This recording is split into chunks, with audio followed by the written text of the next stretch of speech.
सूत बजरिया हो। हम सब बुझा दिन राउर होशियारी आवल हो अरे आव हो रानी से जरिया हो सटी के सूत बजरिया हो। छुए नाही दे जइसे लागे भइल हानि बा। छुए नाही दे जइसे लागे भइल हानि बा। ऐसे काहे करे ए बोला मुझे कमर में परेशानी बा। ये कैसे हो गई? ओ बेकार हुए दर्द के निशानी बा।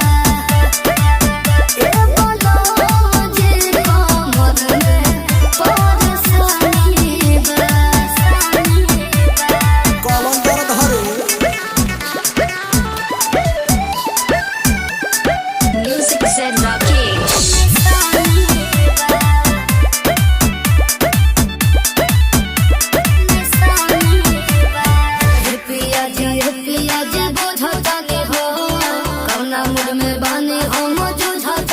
बुझतू तो सकतू ना फरक कहे बा। पिया जी बुझतानी हो कौना मूड में बानी हम जुझतानी हो।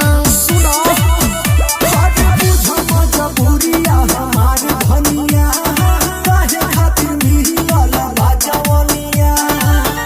अपने मरद से हो गया न कहानी बा।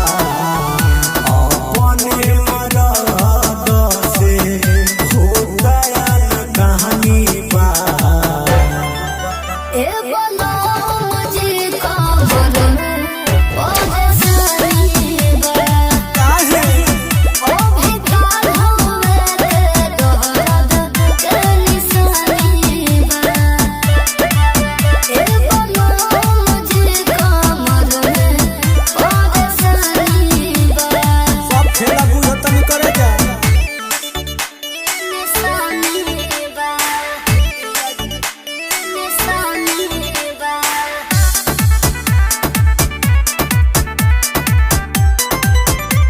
कमर में परेशानी बा। निशानी बा। जानो तानी हो सब जी रौरा फेरा में आइल नहीं हो जी। हम सब बुझा दिन राउर होशियारी पूछ नहीं तू बुझ। जानो तानी हम सब जी रौरा फेरा में आइल नहीं हो जी। सुना हो जा तो मोहरत के साधना पुराई तू हो। बोला वैसन बेबी कहरी तू हो। पिंटू अमीर के अब ही जाना कहानी बा। पिंटू जडेरा के सके अब ही जाना